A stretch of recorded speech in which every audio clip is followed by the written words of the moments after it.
I would welcome you to our symposium on improving decision-making across the drug lifecycle in challenging times.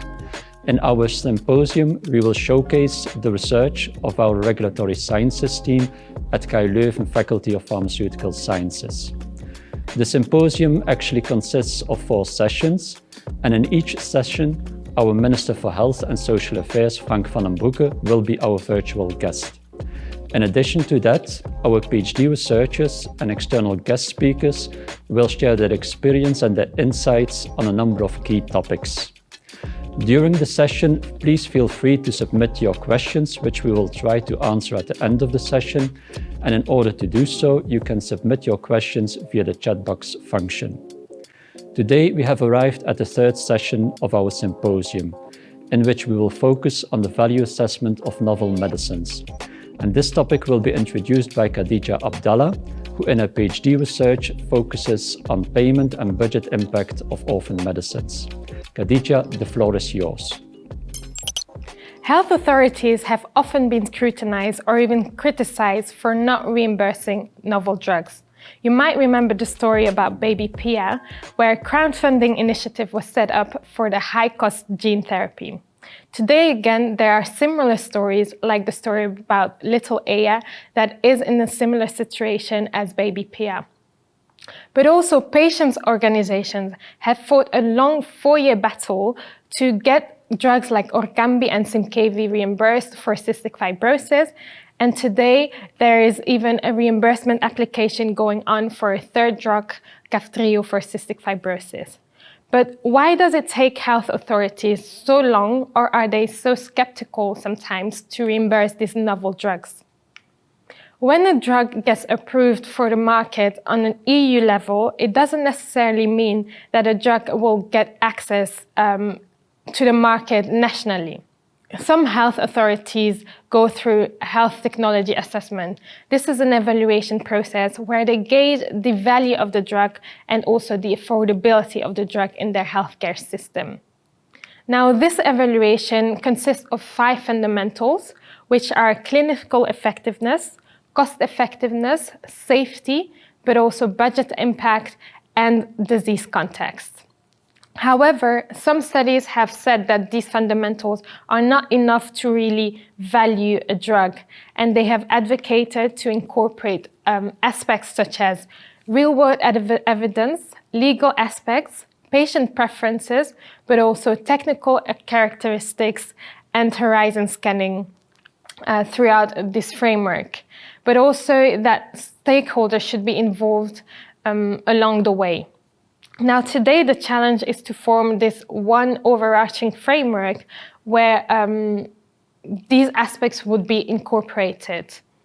This would help with a more comprehensive but also correct decision-making in value assessment of novel drugs. So when a drug is reimbursed, it gets access to the market or some kind of convention between the authorities and the company set up, then the patients get access to this drug.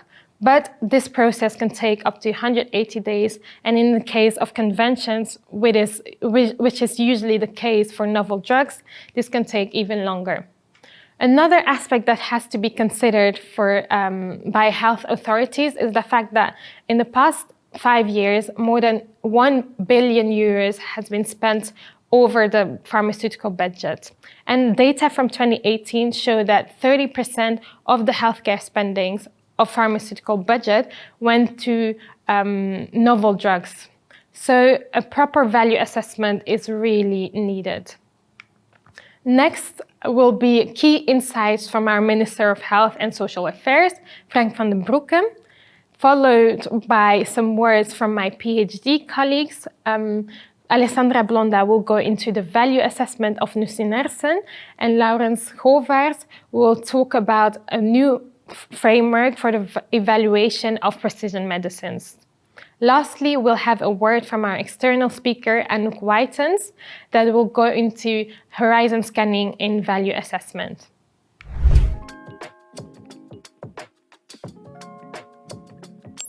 With respect to value assessment of novel medicines, we asked Minister Frank van den Broeke a number of questions. The first question is as follows. How do you see the future of health technology assessment of novel medicines in Belgium? And then our second question, how do you wish to reform the Belgian drug reimbursement process? And then our final question to the Minister, Frank van den Broeke. In his policy plan, he mentions a novel pact with the pharmaceutical industry in Belgium. What would you like to include in such a pact? The new pact will concern the entire life cycle of medicines, and we aim to have a strategic and balanced pact with all the stakeholders involved, which is the industry, but it's more than just the pharmaceutical industry. Patients will also play an important role. We are today confronted with an increasing complexity of products and treatments for which procedural, organizational, and financial hurdles now emerge that require transversal solutions. Furthermore, these hurdles become even more prominent against the background of earlier market authorization and less easy to establish evidence. I happen to be one of the architects of the current drug reimbursement process back in 2001. I think the process has proven to be effective, and I think we can proudly say that it delivers high-quality HTA reports that are internationally recognized. However, there is room for improvement. With increasing complexity and evidence that is less easy to establish, we have to look at the opportunity to use and expand international HTA, to use real-world data, for instance in the form of national and international registries, and to investigate how we can include the voice of the patient in that process. In line with the current redesign of our administrations, we will explore closer collaboration with the agency, with Genzano and the Federaal Kenniscentrum KCI, which continues to have HTA as its assignment. There is today already a lot of collaboration between these institutions, obviously also in the context of fighting COVID-19. The current situation makes me think that it's not really necessary to work towards a real merger of those institutions. Obviously, we need very well established and good interaction between those institutions, and I think it is sufficiently there to build on it in the future. I would like to welcome Alessandra Blonda. In her PhD research, she focuses on value assessment and managed entry of orphan drugs. And in her presentation, she will discuss a case study on nusinersen for spinal muscular atrophy. Alessandra, please take the floor. Do you remember the story about baby Pia, the little girl with a rare disease called SMA or spinal muscular atrophy? At that time, there was a treatment available, an orphan drug called Spinraza, that could treat the symptoms but not cure the disease. And this drug had at that time a public price of €500,000. However, at that time, a new drug was already on its way, a gene therapy called Zolgensma, that could potentially cure the disease for a public price of €1.8 million. And although Zolgensma could officially not be reimbursed in Belgium at that time because it was not approved yet by the European Medicines Agency, it did add to an ongoing debate about the increasing prices of orphan drugs and innovative medicines in general. And this is because countries have a limited budget for healthcare expenses. So as these new and increasingly expensive therapies come to the market, there might come a time where we as a society will need to make a decision. Whether we will reimburse one drug for a baby Pia, or whether we will allocate this money to fund another drug that could potentially treat 100 more unknown patients. Now, as Khadidja already explained, luckily governments have processes in place, reimbursement processes, using HTA or health technology assessment that help them to prioritize funding for treatments. And within this HTA, the economic evaluation is becoming an increasingly important tool. And the aim of the economic evaluation is to measure or calculate the cost effectiveness, the additional benefits of a new treatment over the standard of care compared to the additional expenses that have to be made to fund this new treatment. So if we would compare the healthcare budget with a big pizza, the cost effectiveness would help us to determine which treatments would receive or should receive the biggest slice. We were curious about the cost effectiveness of Spinraza and to what extent the cost effectiveness results influenced the final reimbursement decision. And for this reason, we requested the reimbursement reports of 8 different countries. And what we found was that in none of these countries, Spinraza was found to be cost effective. However, in each of these countries, Spinraza was reimbursed. So how is this possible?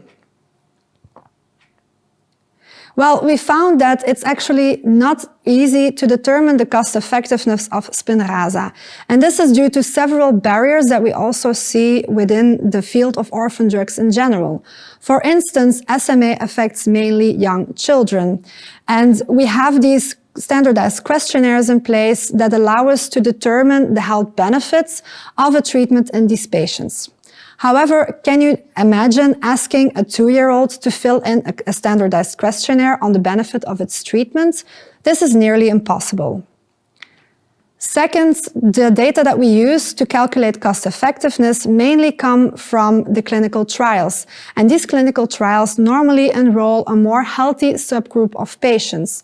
However, in real life, the patients that we encounter that have SMA also have a lot of other coexisting diseases, such as scoliosis. And then it becomes difficult to extrapolate the data from a small and healthier patient group to this broad patient group that is very heterogenic. Third, SMA is a very severe disease, which means that there's a lot of urgency to get this therapy to the markets. So the clinical trials generally run for a shorter period of time. However, this means that companies will have to make assumptions when they estimate the effectiveness from a trial of, let's say, 8 months and extrapolate these effects over a time horizon of 10, 20 or even 40 years. Now, considering the uncertainties, the data uncertainties and the high requested price of nusinersen, it seems reasonable that authorities found that Spinraza was not cost effective. However, this means that other criteria were taken into account that played in favor of reimbursements. And actually, none of the reports were really transparent on which arguments that were taken into account. However, 2 of the 8 reports vaguely touched upon these reasons, and they seem to be more ethical by nature. For instance, the lack of alternative therapy, or the fact that every patient should have the right to the same quality of treatments. So this implies that authorities feel that an HTA based on cost effectiveness alone is not sufficient to determine the value of orphan drugs. However, by not being transparent about which arguments or ethical arguments played in favor of reimbursements, the HTA, or the economic evaluation, which is the cornerstone of HTA, loses its value as a tool to effectively rank orphan drugs and allocate funds from a limited budget. On top of these ethical arguments, we also found another tool that may have played in favor of reimbursing Spinraza. And these were the managed entry agreements between the authorities and the company. This means that when the cost effectiveness is uncertain, the company commits to lowering the price while potentially keeping a registry in order to collect more data. However, the contents of these managed entry agreements or contracts are confidential, and so they are subject to a lot of criticism. With all these increasingly expensive therapies, such as Zolgensma, coming to our market in a very near future, we will face the same barriers as we faced before. Therefore, we need a reimbursement process that allows us to effectively allocate funds and that helps us to determine which treatments get the biggest piece of the pizza. So in order to do so, or to provide a way forward, we have here proposed 3 proposals, or 3 ways forward. The first is that We want to avoid a situation where drugs are being developed with taxpayers' money that can afterwards not be reimbursed. So in order to create a win-win situation for both authorities and companies, they need to engage in an early dialogue, not only to decide which diseases receive or should receive the highest priority in research and development, but also to discuss what we as a society are willing to pay for these treatments. Second, it's important that the trade-offs between these ethical arguments and cost-effectiveness criteria, that they are more visualized. And this can be done, for instance, by making the reimbursement criteria more explicit, or for instance, simply by adding more information on the reimbursement reports about which arguments have led to a specific decision. Because in time, this will teach us which arguments are more relevant in which specific situations. And third, there needs to be more transparency on the managed entry agreements that are made between the authorities and the companies. Because this will allow us to determine whether a drug has met the requirements after the end of this contract. And also it will help us to clarify where there are still gaps that need to be filled in order for this managed entry agreement to support the reimbursement process rather than by replacing it. So in the next couple of years, my research will be focusing or elaborating more on these proposals. And if you want to know more or if you want to collaborate, please don't hesitate to reach out or visit our websites. Hopefully, together, we can provide a more healthy future for all PS.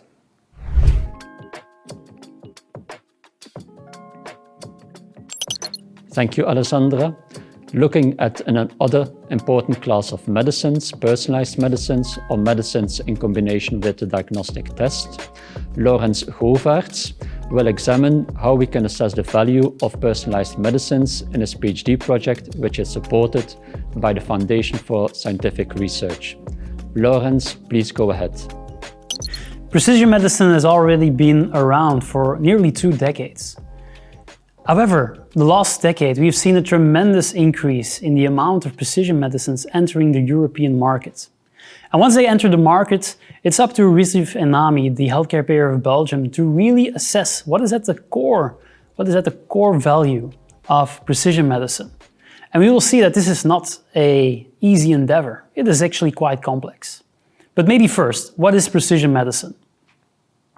Well, let's take a patient population. This patient population is a quite heterogeneous population. They all do have a certain type of cancer.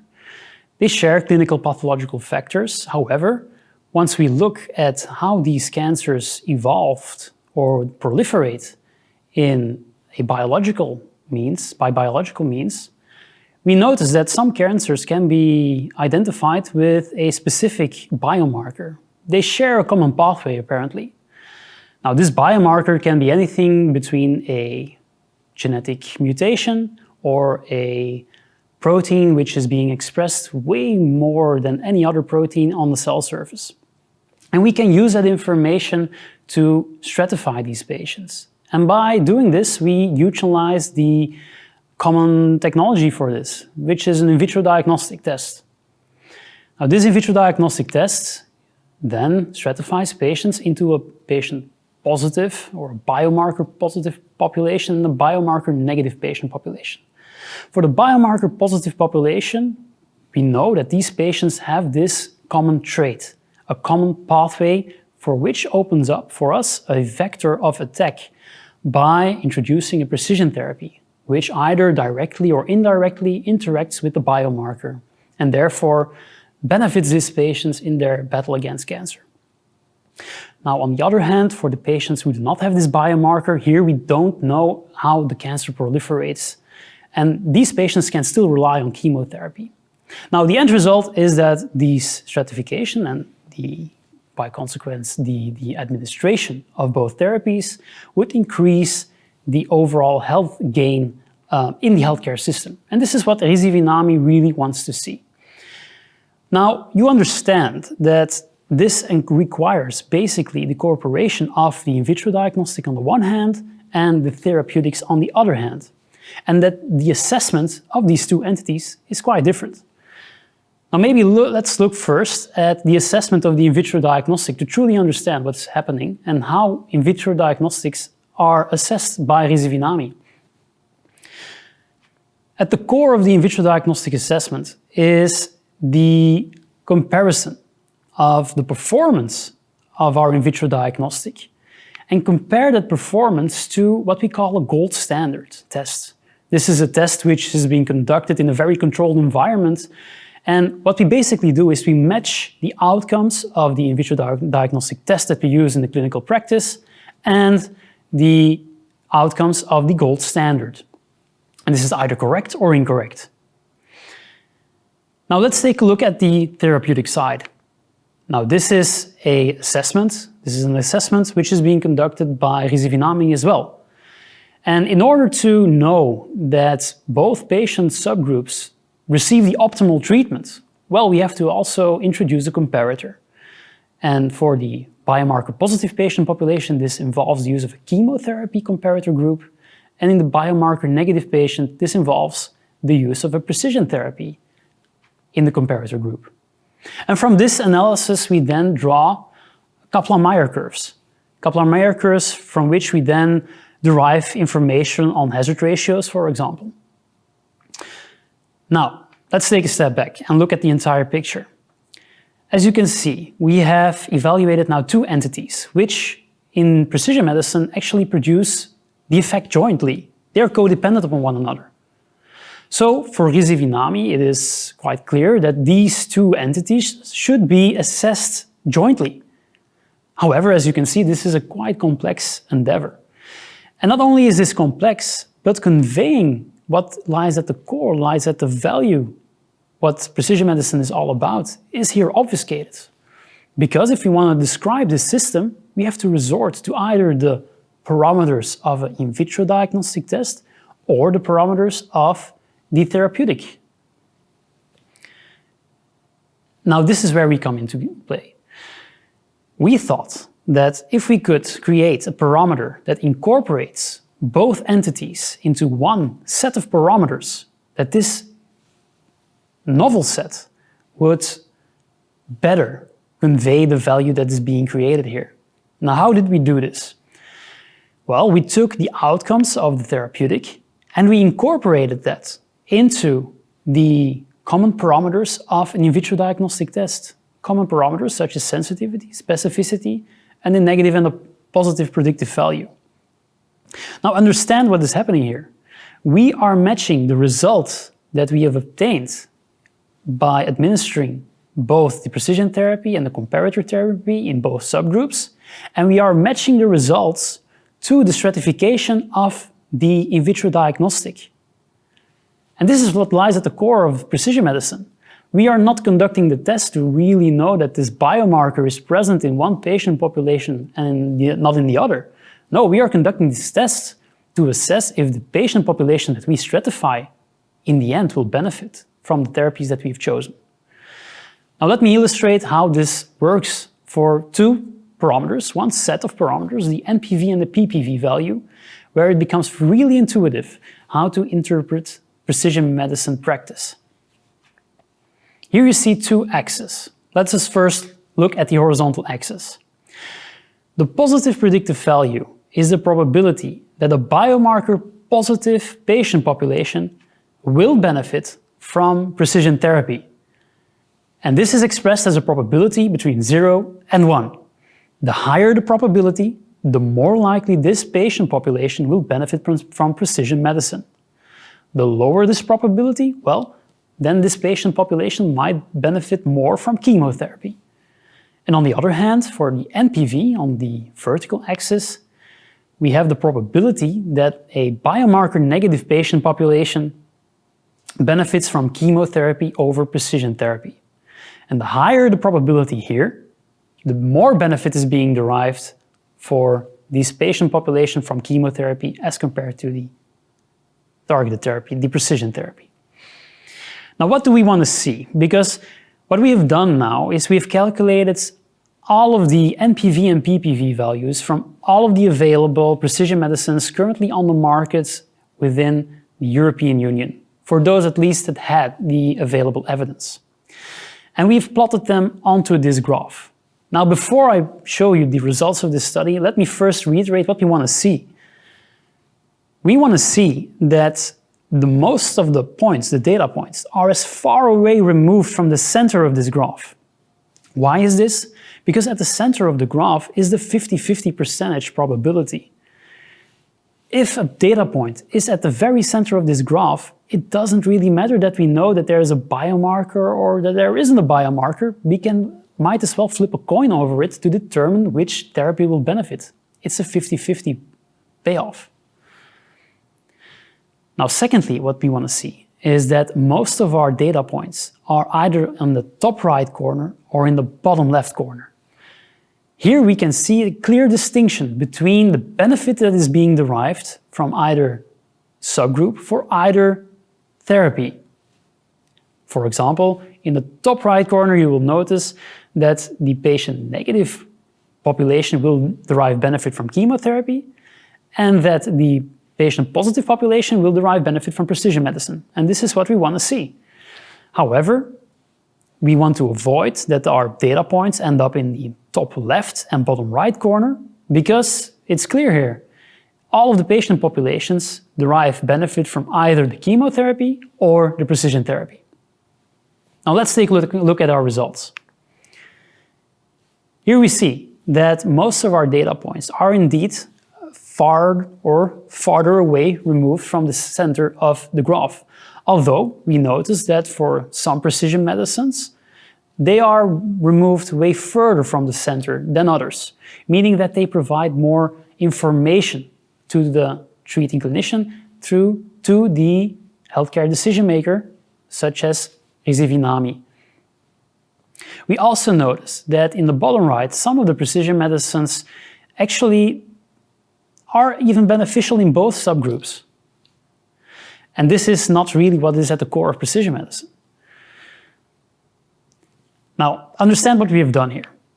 We have created a novel set of parameters which convey the benefit of precision medicine more intuitively. And we basically went from two sets of parameters connected to either the in vitro diagnostic and the therapeutic, and we went through one set of parameters which conveys the entire story of precision medicine.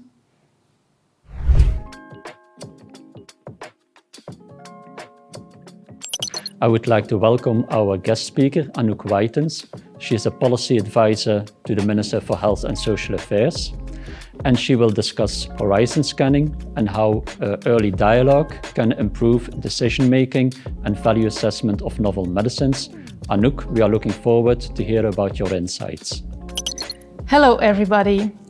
I'm very pleased that I can share with you today how much we value horizon scanning. In my talk, I will first address what is horizon scanning, how we established an international horizon scanning system and for whom, and then go deeper into the benefits. There are several elements in horizon scanning that define what it exactly is. First of all, it says in the name, horizon scanning systems examine the horizon of the near future. They scan it for health technologies, they are the scope, that are new and emerging. This means that market authorization is expected. They identify, filter, and prioritize those products with a considerable predicted impact of health, costs, society, and healthcare system in order to inform policymakers, purchasers, and healthcare providers so they can prepare to embrace innovation in healthcare systems. In 2015, with the start of the Benelux initiative, horizon scanning was identified as one of the 4 domains where international collaboration would prove added value, and the countries started cooperating on. In the Benelux Task Force Horizon Scanning, a design and methodology was developed to create a joint horizon scanning database. The aim was not only to gather information, but also to enhance collaboration between the member states by selecting relevant issues for collaboration. Based on this work, and together in a group of 8 countries, Belgium started the International Horizon Scanning Initiative as an independent body in 2019. The 8 current partners are Belgium, the Netherlands, Ireland, Norway, Denmark, Sweden, Switzerland and Portugal. IC is structured as an international non-profit association funded by its own members. This legal structure allows to operate independently and to tender with the aim of selecting a third-party provider tasked with the building, implementation and maintaining of the IC Joint Horizon Scanning Database. IC will lead to the creation of a gigantic database that will bring together all publicly available information about drugs in the pipeline. This database is provided with on-demand access. Next, based on this data, so-called high-impact reports will be published that provide an analysis of the treatments with a potentially significant impact in defined therapeutic areas. The current core database is designed to include all pharmaceuticals that need market authorization by regulatory agencies, with a foreseen future extension to medical devices or technologies. The data collection includes regulatory information, evidence of clinical trials, input on the treatment and burden of disease, and expert input.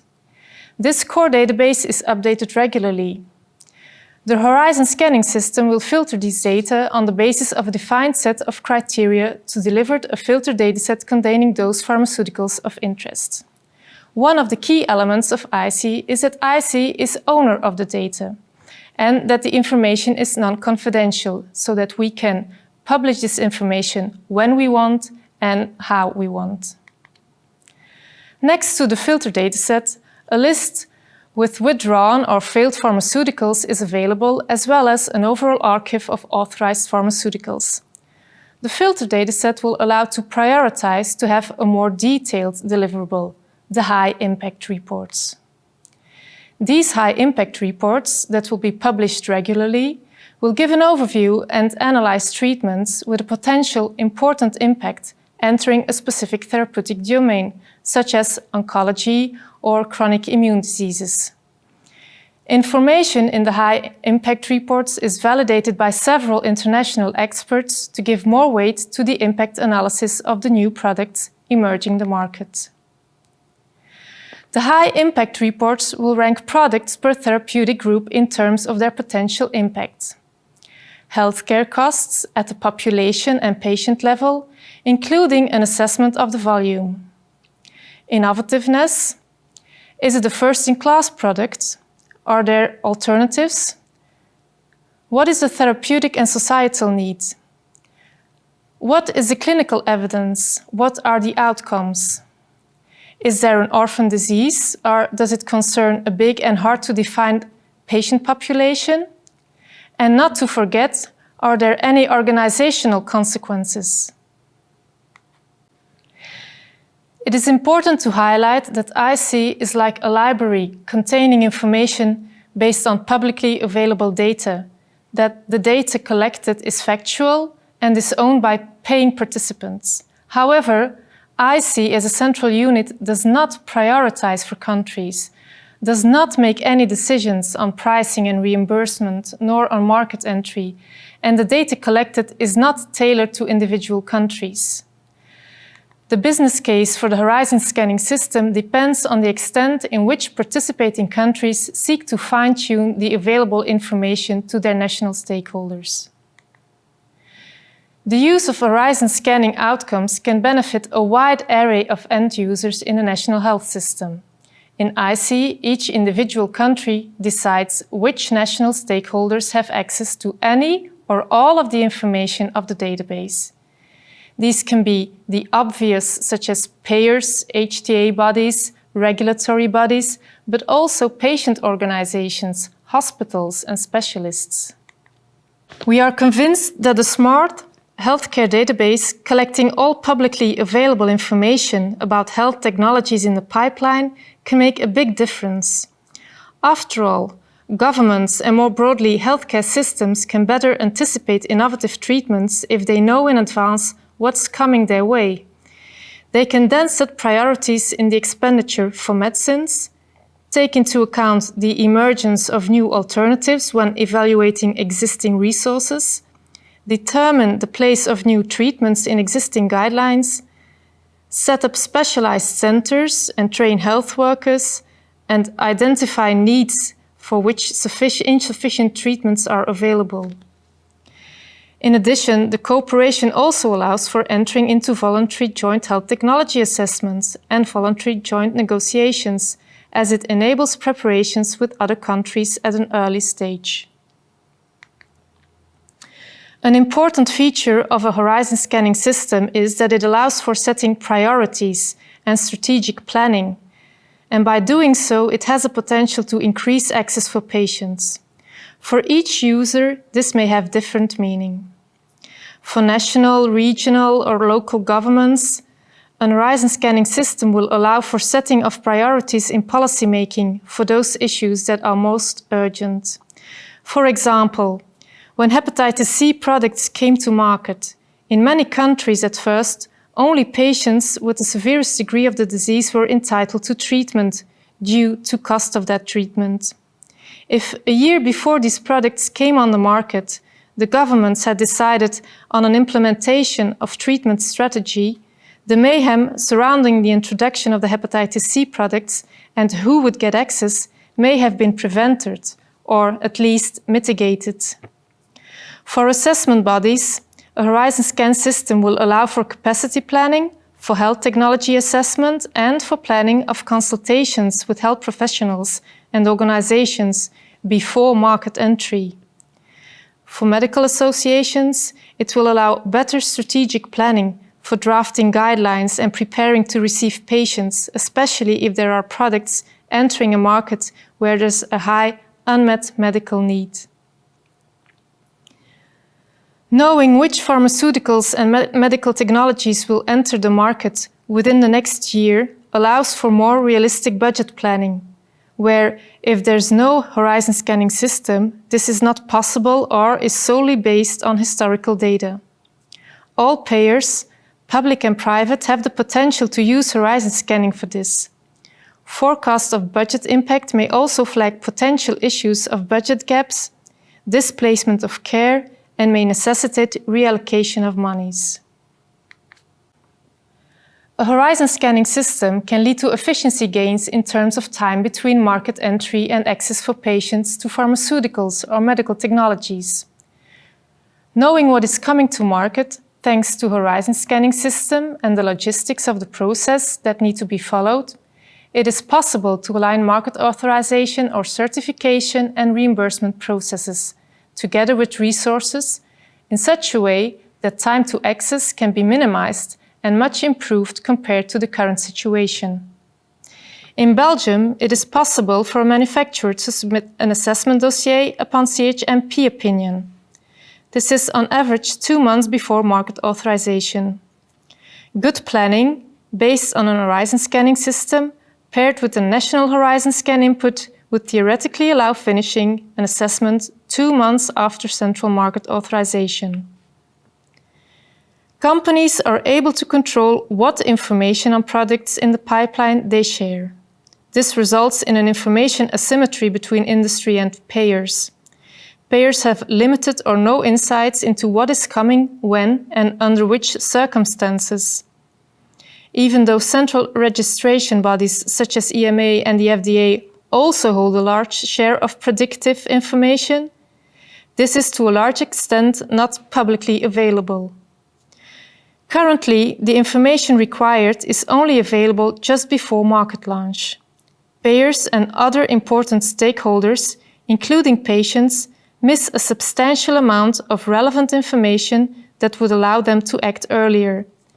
This makes it more difficult to act appropriately or to make evidence-based policy decisions. Increasing the knowledge base for everyone may alleviate some of the information asymmetry and the problems arising from that.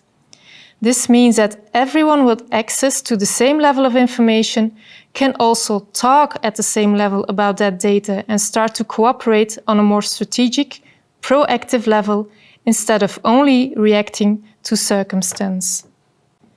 As just mentioned, horizon scanning has the potential to level the playing field when it comes to available information. With new and earlier insights in what is coming, stakeholders have the opportunity to explore the implications at a much earlier stage.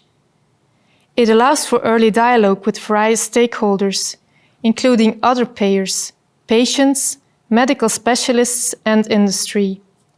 We feel that an upfront discussion with all stakeholders, including patients and clinicians, on the expected benefits and on the willingness to pay would aid further up in the decision-making process and, as well, manage expectations. Another area where there is potential for early dialogue is on an international level between payers. An example of this is the Benelux initiative, with the possibility of joint negotiations and joint registries for real-world data in the case of rare diseases or personalized medicines with mutations with low prevalence. Since we will dispose of a complete database, this will allow to identify gaps in research and development where there is no commercial interest. In this way, horizon scanning allows to decide where to direct long-term investments and, as such, has the potential to answer to unmet medical need.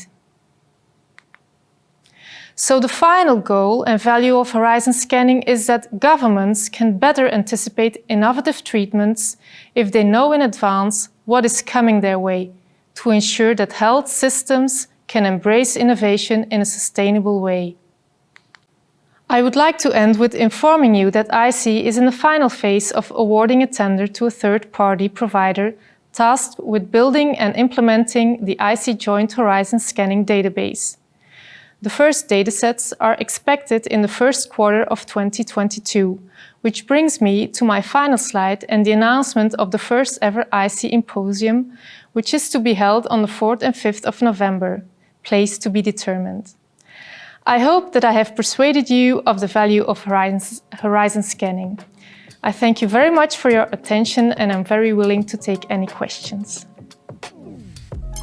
I would like to thank the speakers and also a big thank you to the audience who have submitted a number of questions which we will discuss now. And we will now switch to the live stream of the speakers.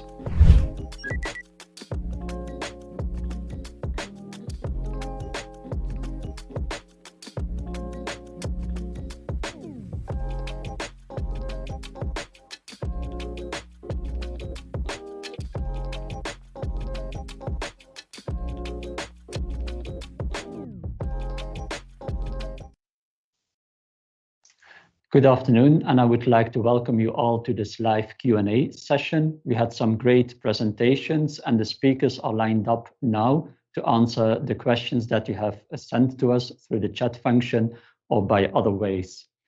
For your information, I would just like to repeat that this Q&A session is being recorded as well. First, I would like to direct a question towards Anouk. She has given us some information about a major new policy initiative, International Horizon Scanning project. What role do you see for horizon scanning within the context of the Benelux initiative, and how will you use the information provided by such horizon scanning in the value assessment of innovative medicines? Thank you, Steven. First to say, I think all the Benelux members are very proud that we will very shortly be able to sign a contract for IC and have our own horizon scanning system developed. So what will Benelux do with it? We are now working very hard on how to implement horizon scanning in our Benelux environment, seeing how we can set criteria, how we can prioritize those medicines that come out of the horizon scanning to see which one we will use for joint HTA assessments, which will be able to have joint negotiations on. The Benelux is also thinking of maybe beforehand, before they come into HTA procedures, how to have a public debate about some aspects, maybe on therapeutic guidelines, on willingness to pay, on other aspects. And they are working on seeing how they can maybe publish 2 pages about it to get a public debate going on about it. Yeah, thank you. So it seems that there are a lot of opportunities that will arise from using this data collected in IC. Yeah, excellent. Maybe I can go on to Alessandra. In your presentation, you dealt with a specific case study, but I would like to open up the debate to a more general level. Orphan drugs are used to treat very rare diseases or heterogeneous populations. Do you feel that we should treat orphan drugs differently than regular medicines when it comes to value assessment? And that, for example, we should adapt the cost effectiveness when it comes to orphan drugs? Mm-hmm. Thank you for your question. Indeed, well, I feel that rare diseases are a bit distinct from other diseases because they are rare and therefore they are quite severe and treatment is urgent. But I also feel that the only thing that separates rare diseases from other diseases is its rarity, and research at this moment is not really clear whether we as a society are willing to pay more for just the rarity aspects. But still, they are severe. We need urgent treatments. So I feel that we could go to a system where we have kind of the same framework for orphan drugs and non-orphan drugs, where we have those criteria: cost effectiveness, budget impact, but also these ethical arguments, severity, unmet needs. And then depending on the combination of, for instance, the cost effectiveness and these ethical arguments, depending on this, we can maybe change the conditions of the managed entry agreements. So if the cost effectiveness is more unfavorable, but it's really a severe disease, then we should be able to allow this drug to the market, but with more stringent or more severe conditions regarding price, or maybe stricter assessments after the 3-year periods. So I feel that that should be possible. Okay, maybe I would like to ask a follow-up question that was sent to us through the chat function. Basically, how do we make the trade-off between, on the one hand, giving early access to promising innovative therapies, but on the other hand, being limited by the fact that the data are not as extensive or mature as compared to other medicines? How should we cope with that trade-off? I think here again, we need to have, it's important to have an early dialogue with the companies, that the authorities say, okay, which data do we really need and really want, and what is our willingness to pay? And then the managed entry agreements are also very important, I believe, to generate that extra data, because of course, early access is important to generate those data for these really rare diseases, because if it's not going to be on the market, then we cannot gather the real world data. But still, we need to have some limitations on its use, or maybe we can make the patient group a bit smaller for those that we know where the treatment should work, and then we can gradually increase the patient group. Yes, but I do feel that we should be able to find a balance. What we can also do is lower the price for companies early on when we have not a lot of data, and then we can adapt it further on. Okay, great, thank you. I would like to move on to Laurenz, who gave a very good presentation about personalized medicines. We have gained a lot of experience in assessing the value of a medicine in its own right, also the value of a diagnostic test in its own right. Why is it so difficult to assess the combination of a medicine and a diagnostic test? What are the challenges that we face when we want to determine the value of a personalized medicine? Well, if you take both technologies, they all have their intricacies, right? They all have their specific points of attention, and when you combine those two, you just exponentially increase the complexity involved with it. But I think it's all comes down to the fact that, do you accept, and especially within the precision medicine space on the predictive biomarkers, do you accept that the precision medicine interacts with the biomarker on the mechanism of action level, either directly or indirectly? And if you accept that notion, then the assessment and the entirety of the assessment revolves around the effectiveness in the patient population that is being stratified by the diagnostic, in a sense. And what is, from Rizivinami's point of view, I think the most sensible or maybe the most risk-averse thing to do in the assessment of biomarkers connected to precision medicines. I think that Rizvinami has to take the position that if they see the evidence for precision medicine and they once they accept that the evidence meets a certain threshold, then they can, for example, go forward and reimburse that companion diagnostic. But if the evidence isn't there, for example, through trials that have been conducted with only the patient-positive population, and there is some uncertainty on the mechanism of action, which we have seen in the past, then I think that the most risk-averse thing to do, and the best thing to do, is to seek an agreement with the pharmaceutical company, and this is where the proper assessment comes into play, assessing the biomarker and then the diagnostic test which stratifies the patients according to that biomarker, and then consequently giving the therapy to those patients. Okay, thank you, Laurenz. Maybe I would like to end up with asking one final question to our external speaker, Anouk. But I think it's a more difficult question, Anouk, so I'm going to warn you in advance. It's about the role of managed entry agreements in our reimbursement procedure and the transparency or the lack of transparency. This has been a debate that has been going on for some time, has also been held in the media. So what is your view on the role of managed entry agreements in our reimbursement procedure? And what do you see as possible next steps, maybe to increase the transparency of the whole process? Thank you for this for this question. Well, as you say, it has been an ongoing discussion since long, and we are now starting again discussions with the industry and other stakeholders on the pharmaceutical policy in Belgium and on a pharma pact with the stakeholder, with the industry. So first of all, managed entry agreements, we can't do without them because there are some issues that in our system, and given the international context as well, they offer a solution to. Of course, we feel that we would like to minimize the number of managed entry agreements as much as possible.